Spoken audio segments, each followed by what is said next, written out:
Once upon a time, the American backyard wasn't just for barbecues or fireworks. It was a lifeline, bursting with vegetables, herbs, and generations of hard-earned wisdom. But as supermarkets grew, fast food exploded, and suburban lawns took over, America quietly forgot what these gardens once meant. Today, let's dig into 25 old garden features that were once found across the country, now nearly lost to time. Cold frames. Mini greenhouses made from old windows and wooden frames. Before grow lights and heated greenhouses, there were cold frames. Simple, clever, and made from scrap materials, a cold frame was basically a wooden box with a glass lid, often an old window repurposed after a home renovation. Gardeners would place them over rows of young plants to create a warm microclimate, protecting crops from frost, wind, and sudden temperature drops. They extended the growing season by weeks, even months. In early spring, cold frames gave seeds a head start. In late fall, they sheltered lettuces, carrots, or spinach from early snow. And in winter, you could even grow cold hardy greens if you placed the box just right to catch the sun. There was no need for electricity. No complicated setup, just the knowledge of where to place them, when to open the lid for airflow, and how to trap warmth using bricks or straw around the edges. But as gardening shifted toward convenience and high-tech solutions, cold frames quietly disappeared from suburban backyards. Today, they're rare, mostly seen in heritage gardens or among passionate homesteaders. Yet for those who've used them, cold frames are more than just boxes. They're a lesson. Sometimes, the simplest tools are still the smartest. Bean teepees. Living playhouses that fed both body and imagination. Before swing sets and plastic slides, many American children had something magical in their backyard, a bean teepee. Made from tall poles tied together at the top and arranged in a circle, these teepees were covered with climbing bean plants, scarlet runner beans, pole beans, or even sweet peas. As the vines grew, they created a cool, shady hideout where kids could crawl in, sit on the soft earth, and imagine themselves in far-off worlds. But this wasn't just play. It was practical too. Those same vines produced food for the family. Crisp, green beans dangling like treasures just within reach. Parents loved them because they encouraged kids to spend time outdoors, to connect with plants, and to take pride in harvesting what they helped grow. Some teepees even had flowers woven in among the beans, attracting butterflies and bees, turning playtime into a mini ecosystem. In the age of fast food and fast entertainment, the humble bean teepee vanished from most yards. But its spirit, fun, functional, and rooted in nature, still lingers in the memories of those who grew up under their leafy canopy. A bean teepee wasn't just a garden structure. It was a childhood memory that you could eat. Victory gardens. When growing your own food was a patriotic act. During World War II, American backyards, schoolyards, and even city rooftops transformed into lush, productive plots called victory gardens. The government encouraged citizens to grow their own fruits and vegetables to ease the pressure on the national food supply, and millions answered the call. Posters read, "Grow more, can more, eat more at home." From carrots to cabbage, tomatoes to turnips, families dug into the soil with pride. Children learned how to plant, water, and weed. Neighbors shared tips and seeds. These gardens didn't just feed people, they united them. At their peak, victory gardens produced over 40% of all vegetables consumed in the US. That's how powerful community food production once was. But when the war ended and the convenience of supermarkets and frozen dinners took over, the gardens faded, the shovels were stored, the seed catalogs stopped arriving, the knowledge passed down for generations was shelved. Today, the idea feels radical again, growing your own food to take back control of what's on your plate. But back then, it was simply being a good citizen. Victory gardens were more than gardens. They were a quiet rebellion, rooted in soil and solidarity. Rhubarb patch. The tart treasure that thrived in every backyard. There was a time when nearly every American garden had its own rhubarb patch, a humble but vital corner where these hardy, red-stemmed plants push through the spring frost. Rhubarb is one of the few perennial vegetables that can thrive in cold climates, and once planted, it returns year after year with almost no fuss. It became a staple of homestead gardens because of its reliability. Long before strawberries were mass-shipped year-round, rhubarb was the first sweet tart flavor of spring. Cooks turned its stalks into pies, jams, syrups, and sauces, dishes that marked the changing seasons and brought families together at the table. But rhubarb was more than just food. It was tradition. Grandmothers passed down recipes. Children would sneak a raw bite, puckering at the sour taste. It was often planted along fences or near compost heaps, where it flourished in poor soil, quietly dependable, never demanding. Over time, as processed sweets replaced seasonal treats and as fast-growing annuals took over grocery shelves, rhubarb lost its spotlight. Many today don't even recognize it, let alone know how to use it. Yet the rhubarb patch remains a symbol of a slower, cyclical way of life, where patience was rewarded with flavor and food had a season and a story. Companion planting, an ancient wisdom lost in rows of monoculture.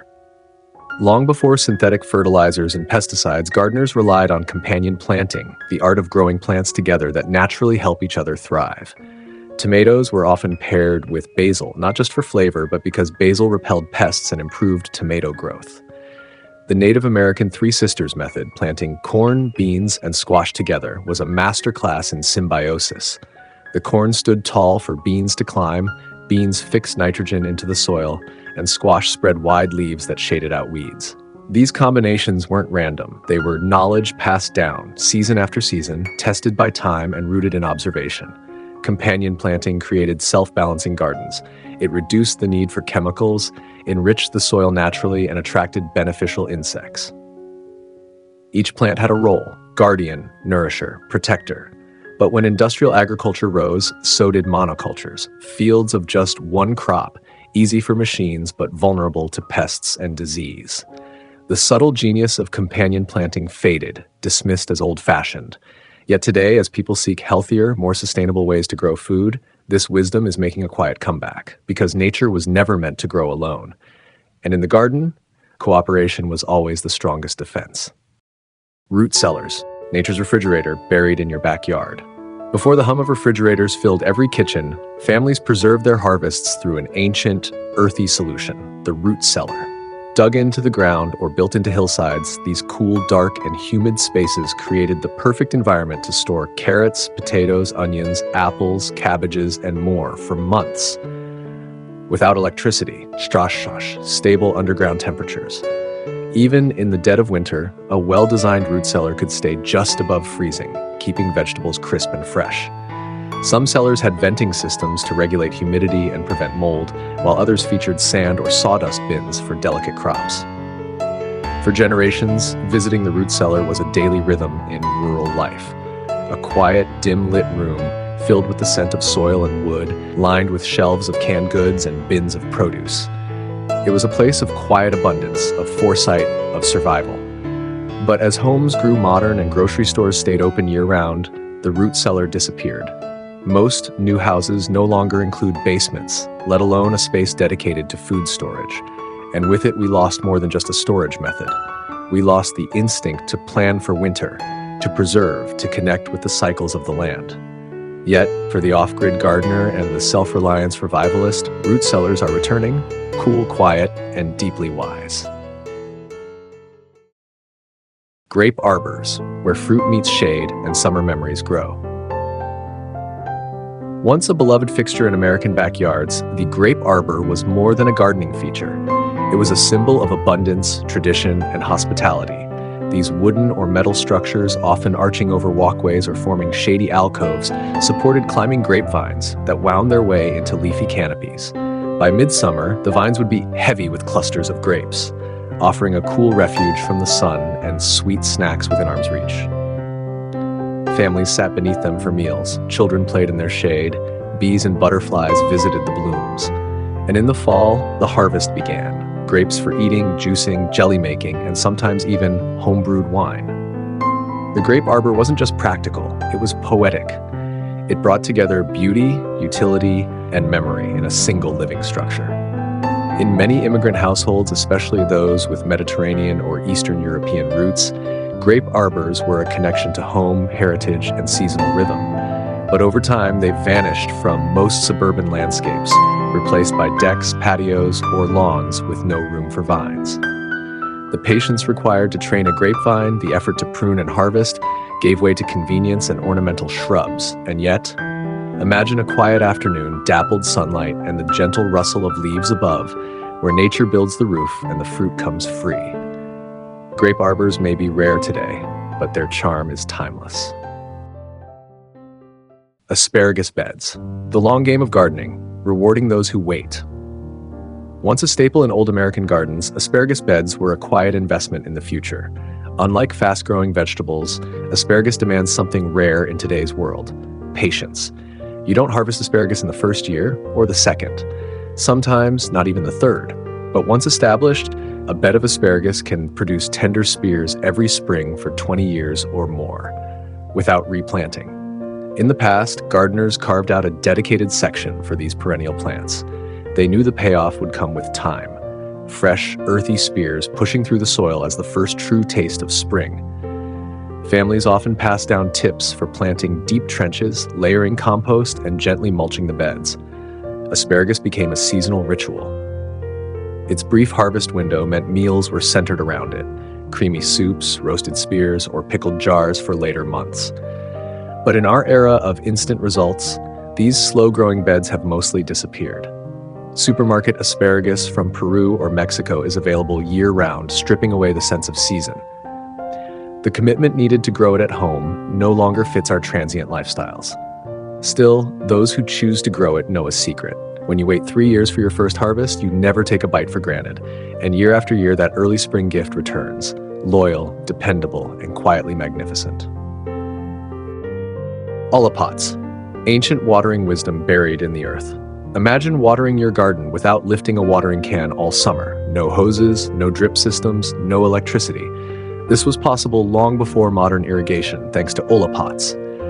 An ola is a simple, unglazed clay pot buried neck deep in the soil. Filled with water, it slowly seeps moisture through its porous walls, delivering water directly to plant roots where it's needed most. This technique, practiced for thousands of years worldwide, was once common in American gardens. Ola pots are incredibly water efficient, reducing evaporation and runoff. They work perfectly in drought-prone areas or during dry spells.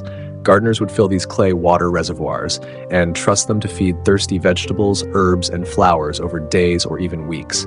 It was a low-tech miracle, requiring only patience and occasional refills. With the rise of sprinklers, drip lines, and automated timers, olas gradually fell out of use. Yet their simplicity and sustainability make them ideal for today's gardeners seeking eco-friendly solutions. Reviving olas means reconnecting with an old rhythm, working with the soil and water, not against it. In a world obsessed with high-tech fixes, sometimes the oldest methods are the smartest. Cloches, glass bells protecting tender plants from the elements. Before the age of plastic covers and greenhouses, gardeners used cloches, small bell-shaped glass covers, to shield delicate seedlings and young plants from frost, pests, and harsh weather. Originating from the French word for bell, cloches were often handmade from old window panes or blown glass. Placed directly over a plant, they created a mini greenhouse effect, trapping warmth and moisture. This simple invention extended the growing season by weeks, allowing early planting in spring and protection late into fall.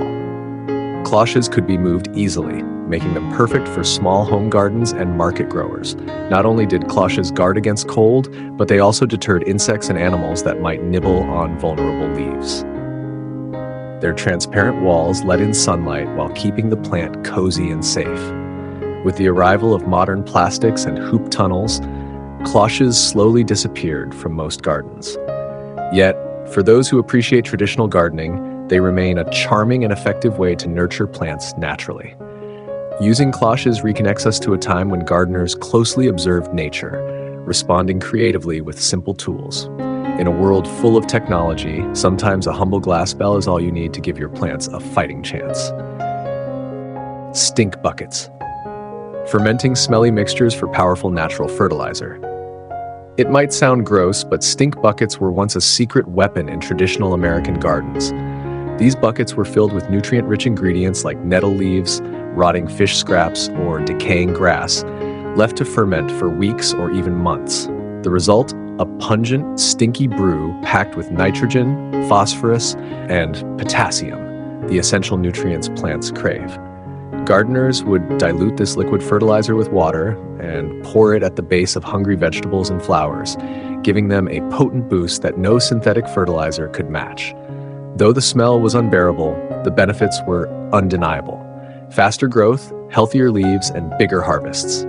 Stink buckets turned garden waste into gold and cut down on the need for chemical inputs. With the rise of modern gardening stores selling bottled fertilizers, this old practice faded away.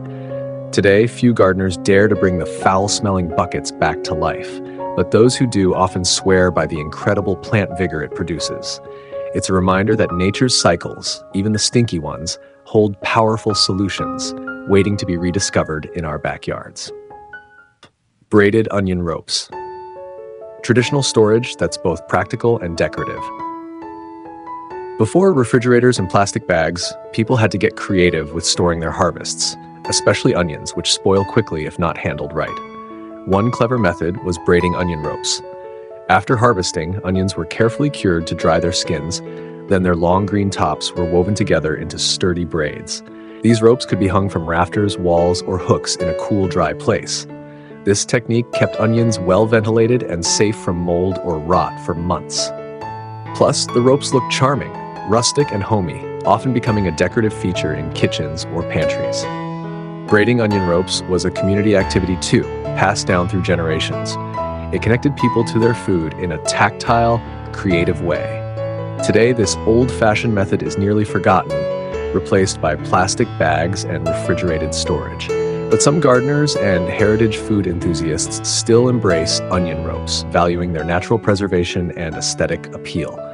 They serve as a reminder of a time when resourcefulness and beauty went hand in hand in everyday gardening. Clothesline gardens. Making the most of space with multi-purpose support. In many traditional American backyards, every inch of space mattered. One inventive way to maximize growing areas was by turning clotheslines into garden trellises. Before electric dryers became common, clotheslines were everywhere. Long ropes or wires stretched between poles or trees, used to dry laundry naturally. Gardeners soon realized these lines could double as support for climbing plants like beans, peas, or flowering vines. By training plants to climb the clotheslines, families grew more food or flowers vertically, saving precious ground space. This method also made harvesting easier, as beans and peas dangled at reachable heights.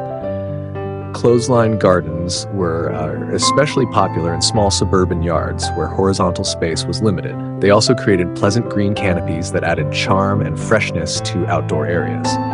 This simple, low-cost innovation perfectly blended utility with sustainability, reusing everyday household items in the garden. However, as modern dryers replaced clotheslines and plastic trellises or cages became available, clothesline gardens faded from memory. Today, some gardeners revive the idea to embrace vertical gardening and reconnect with past traditions, turning simple lines into living, productive spaces once again. Herbal borders, natural pest control and culinary delight at the garden's edge. In traditional American gardens, herbs were more than just kitchen staples. They were key players in garden health and aesthetics. One common feature was the herbal border, where fragrant plants like basil, mint, sage, and thyme formed living edges around vegetable patches or flower beds. These herbal borders served multiple purposes. Their strong scents helped repel common garden pests such as aphids and beetles, reducing the need for chemical pesticides. This natural pest control made the garden more eco-friendly and safer for families. At the same time, the herbs provided fresh, flavorful ingredients for everyday cooking, bringing the garden's bounty straight to the table. The close proximity of herbs meant no more rushing to the store or using dried versions. Everything was fresh, fragrant, and organic. Visually, herbal borders created a lush, aromatic frame that enhanced the garden's beauty, inviting pollinators like bees and butterflies. Their flowers added splashes of color and life, blending function with charm. Despite their benefits, herbal borders gradually lost popularity as gardening became more industrialized and convenience foods took over. Today, with renewed interest in organic and sustainable gardening, herbal borders are making a comeback, blending tradition, beauty, and practicality into backyard sanctuaries. Chicken tractors, mobile coops that worked harder than just housing chickens. Chicken tractors were a smart, old-school solution to raising chickens while enriching the garden soil. These portable coops had no floor and could be moved daily or weekly across the yard, allowing chickens to forage on fresh grass, bugs, and weeds. This method served multiple purposes. First, it provided the chickens with a natural diet, resulting in healthier eggs and meat. Second, as the chickens scratched and pecked, they naturally weeded the soil and fertilized it with their droppings. This rotating system helped keep pests down and improved soil quality without synthetic chemicals. Chicken tractors also protected chickens from predators while giving them freedom to roam. They were practical for small family farms or suburban gardens where space and predator safety were concerns. However, as factory farming and fixed chicken coops became widespread, the use of chicken tractors faded. The convenience of mass-produced eggs and meat reduced the appeal of backyard poultry management. Now, with growing interest in sustainable farming and backyard food production, chicken tractors are making a quiet return. They represent an elegant blend of animal husbandry and ecological gardening, an old practice re-emerging in modern green living. Rain barrels, harvesting nature's gift, one drop at a time. Before the age of city water systems and automated sprinklers, many American homes had rain barrels set up to catch and store rainwater from their rooftops. Positioned under downspouts, these barrels collected fresh rainwater during storms, providing an eco-friendly source of irrigation for gardens and lawns. Rain barrels helped conserve water by reducing dependence on municipal supplies, which was especially important during dry spells or droughts. The stored water was naturally soft and free of chemicals, perfect for sensitive plants and herbs. Using rainwater also reduced water bills and lessened runoff that could cause erosion or flooding. The barrels were often simple, homemade constructions, repurposed barrels or large containers fitted with a spigot at the bottom for easy watering. Despite their obvious benefits, rain barrels declined in popularity during the mid-20th century as urban plumbing improved and cheap tap water became ubiquitous. Many suburban yards lost this sustainable practice, favoring convenience over conservation. Today, with rising environmental awareness and water scarcity concerns, rain barrels are enjoying a comeback. They symbolize a return to mindful resource use, a small but impactful step back to garden traditions that honor nature's cycles. Heirloom seeds. Seeds of the past, treasures for the future. Heirloom seeds are the living legacy of American gardening, open-pollinated seeds passed down through generations without genetic modification. These seeds hold the history, flavors, and diversity of plants that thrived in home gardens for centuries. Before the rise of commercial hybrid seeds designed for mass production and uniformity, families saved seeds from their best vegetables, fruits, and flowers. These heirlooms adapted to local climates, pests, and soils, resulting in plants with unique flavors, textures, and resilience. Heirloom varieties include cherished tomatoes, beans, squash, and flowers that modern agriculture often overlooks. Gardeners prize these seeds not just for food, but for preserving biodiversity and cultural heritage. However, with industrial farming's rise and the seed industry's consolidation, heirloom seeds were largely replaced by hybrids, offering higher yields but less flavor and genetic diversity. This shift contributed to the loss of many rare and historic plant varieties. In recent decades, a revival has taken place. Gardeners and farmers recognize the value of heirloom seeds for sustainability, taste, and connecting with the past. Seed exchanges, heirloom festivals like an organic farming have helped bring these precious seeds back into home gardens across America. By planting heirloom seeds, gardeners become stewards of history, nurturing both plants and stories that might otherwise fade away. Espalier fruit trees. Artful orchards along your walls. Espalier is an ancient gardening technique where fruit trees are trained to grow flat against walls, fences, or trellises. This method maximizes space, making it perfect for small yards and urban gardens while adding an elegant architectural element. In traditional American gardens, espaliered apple and pear trees were common. The trees were pruned and tied to wooden supports in symmetrical patterns, often horizontal tiers or fan shapes that allowed sunlight to reach all parts of the tree and made harvesting easier. Beyond aesthetics, Espalier had practical benefits. It saved space in crowded gardens. It increased fruit production by improving air circulation and sun exposure. It created microclimates, as walls absorbed and radiated heat, extending the growing season. Despite these advantages, espalier fell out of favor in the mid-20th century as convenience gardening and large-scale orchards dominated.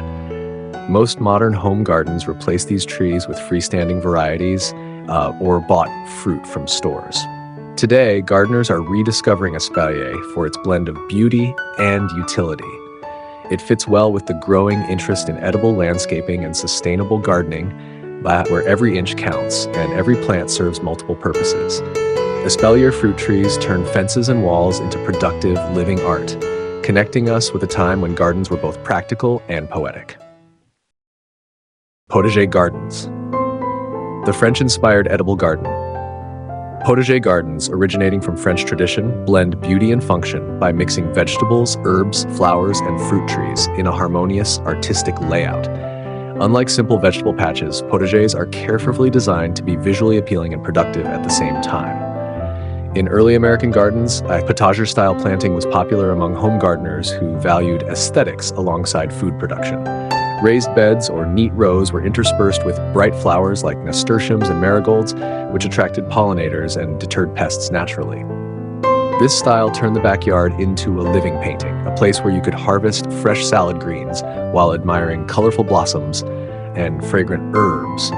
It was a celebration of seasons, colors, and tastes. However, as industrial agriculture and processed foods became widespread, the potager garden's artistry and tradition faded. Many homeowners shifted toward plain lawns and convenience gardens, losing the balance of beauty and sustenance. Recently, potagers are seeing a revival with the modern movement toward sustainable living, edible landscaping, and organic gardening. Gardeners now appreciate how potagers offer a lush sensory experience while providing fresh, nutritious food right outside their door. A potager garden embodies the idea that growing your own food can be both practical and a creative, joyful expression of nature's bounty. Straw pathways. Natural walkways that protect and nurture the garden. Straw pathways were once a common sight in American backyard gardens, serving both practical and ecological purposes. These simple walkways, made by spreading straw between planting beds, helped keep soil moist, prevent weed growth, and create a clean, mud-free path for gardeners.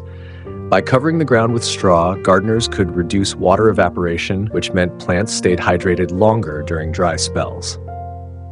The straw also acted as a natural mulch, suppressing weeds that competed with crops for nutrients and space.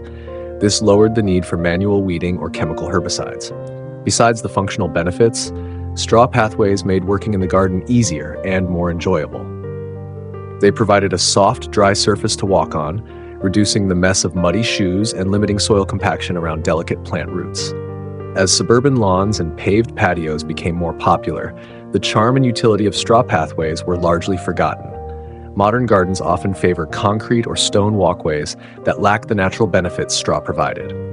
However, in sustainable and organic gardening communities today, straw pathways are appreciated again for their eco-friendly qualities. They decompose over time, enriching the soil with organic matter and supporting healthy garden ecosystems. Straw pathways remind us how simple natural solutions can enhance gardening while honoring the earth's rhythms. Barrel composters, turning kitchen scraps into garden gold. Before chemical fertilizers dominated the market, many American gardeners relied on barrel composters to recycle organic waste into rich, fertile soil.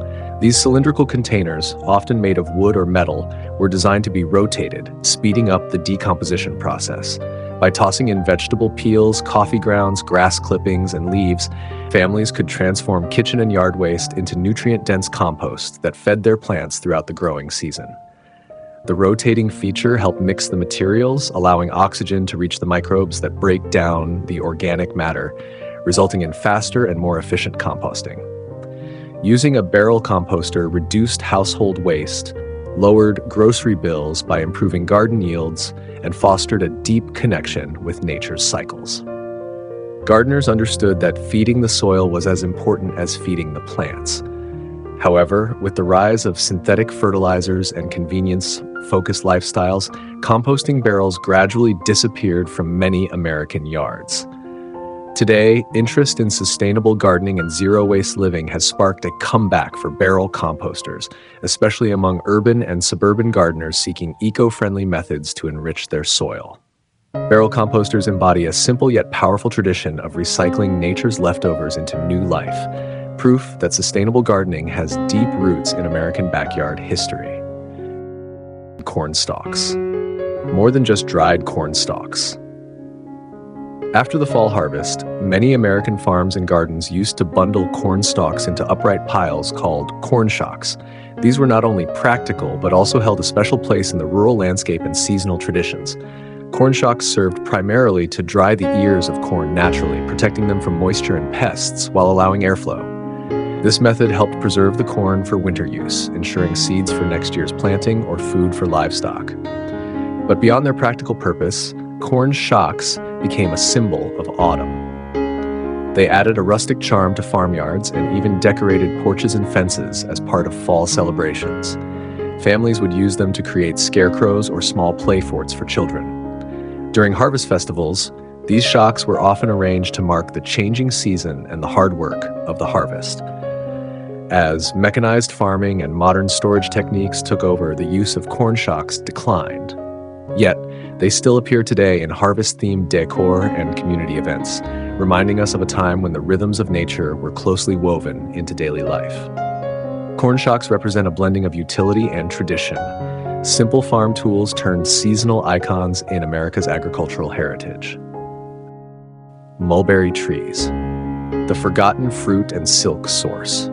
Mulberry trees once stood proudly in many American backyards and gardens. These trees were cherished not only for their sweet, juicy berries, but also because their leaves fed silkworms, supporting small-scale silk production in some regions. The mulberry's adaptability made it a common sight, thriving in various climates and requiring little maintenance. Families would harvest the berries fresh, use them in pies or jams, or simply enjoy them as a healthy snack. Meanwhile, the leaves sustained the tiny caterpillars essential for making silk thread, linking home gardening to a traditional craft. However, the very fruit that made mulberries beloved also contributed to their decline in suburban areas. The berries could stain sidewalks, cars, and patios, creating frustration for homeowners and city planners. As lawns and paved areas replaced gardens, the mulberry tree became less popular. Today, mulberry trees are rarer in typical American yards, but remain valued by gardeners who appreciate heirloom plants and traditional uses. Their role as both a food source and a link to artisanal silk production reminds us of the diverse functions a backyard garden once held. Reviving mulberries could reconnect modern gardeners with a multifaceted piece of history, one that combines nature, food, and craft in a humble tree.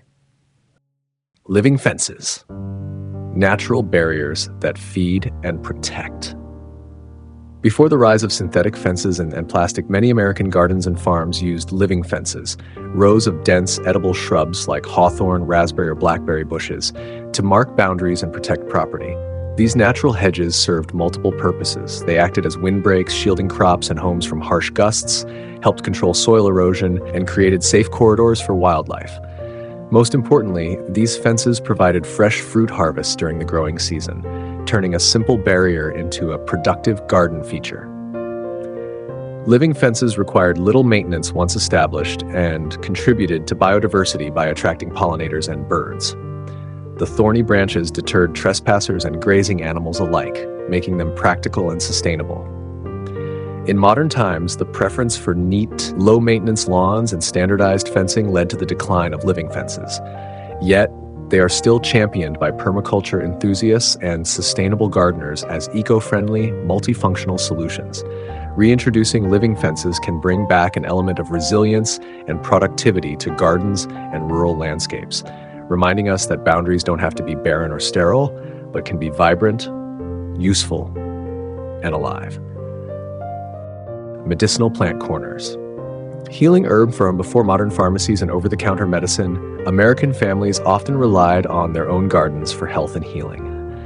Medicinal plant corners were small dedicated patches where herbs like chamomile, echinacea, peppermint, calendula and yarrow were carefully cultivated.